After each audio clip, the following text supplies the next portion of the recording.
नमस्कार. इथे मी पापलेटं घेतलेली आहेत. ते मी साफ करून घेते.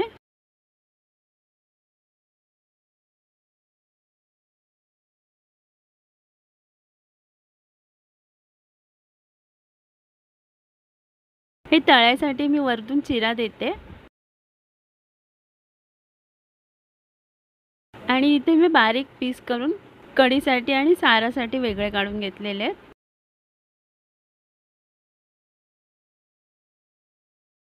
मासे साफ करून झालेले आहेत. आता मिक्सरच्या भांड्यामध्ये मी थोडंसं आलं, लसूण, खोबरं आणि कोथिंबीर घालून पेस्ट करून घेते. कढईमध्ये मी तेल घेतलेले आहे. त्यात 4-5 लसणीच्या पाकळ्या बारीक चिरलेल्या तेलावर परतून घेते. खोबऱ्याची पेस्ट घालून थोडासा मसाला आणि हळद घालून पुन्हा एकदा परतून घेते. मसाला करपू नये म्हणून थोडंसं पाणी घालून मी मिक्स करून घेते. मसाल्यातनं तेल सुटलेलं आहे. आता पाणी घालून 4-5 कोकमं आणि मीठ घालून मसाल्याला उकळी काढते. त्यात मी पापलेटं सोडून पापलेटं पण शिजेपर्यंत उकळून घेते. पापलेटाचं सार तयार आहे. इथे मी बारीक मेथी घेतलेली आहे. ती मी कापून साफ करून घेते आणि पाण्यामध्ये 5-6 वेळा स्वच्छ धुवून घेते. भाजी धुवून त्यातलं पाणी निथळलेलं आहे. आता मी बारीक कापून घेते. आता मी कढईत तेल घेतलेले आहे. त्यात एक मोठा कांदा, हिरवी मिरची बारीक चिरलेली चांगली परतून घेते. त्याच्यावर मेथी बारीक चिरलेली ती घालते. झाकण नाही लावत आहे. झाकण लावलं तर भाजी कडू लागते.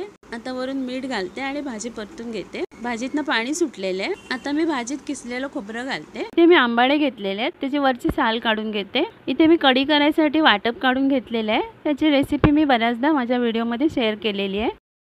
वाटपाला उकळी आलेली आहे.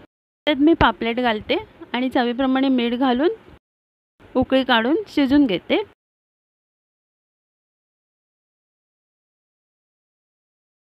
पापलेट शिजलेली आहेत.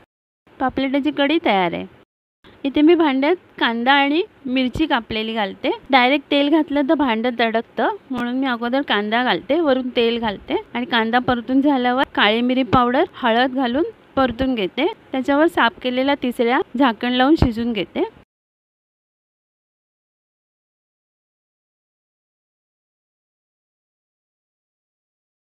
वरून 4 कोकमं आणि खोबरं चवीप्रमाणे मीठ घालून पुन्हा एकदा मिक्स करून वाफ काढून घेते. तिसऱ्या आलेल्या आहेत. आता मी कोथिंबीर घालते. तिसऱ्यांचं सुकं तयार आहे. इथे मी आलं लसूण पेस्ट, लाल मिरची पावडर, हळद, चवीप्रमाणे मीठ, कोकम आगळ घालून थोडंसं पाणी घालून मी पेस्ट करून घेते. पापलेटांना व्यवस्थित लावून घेते. इथे मी बारीक रवा, तांदळाचं पीठ, लाल मिरची पावडर आणि थोडंसं मीठ घालून रवा मिक्स करून घेते आणि पापलेटांना व्यवस्थित लावून घेते. मी तेल घेतलेलं आहे. त्यात पापलेटा मी फ्राय करून घेते. एका बाजूने तळून झालेले. आता मी दुसऱ्या बाजूने तळून घेते. पापलेट रवा फ्राय तयार आहे. आता मी सर्व करते.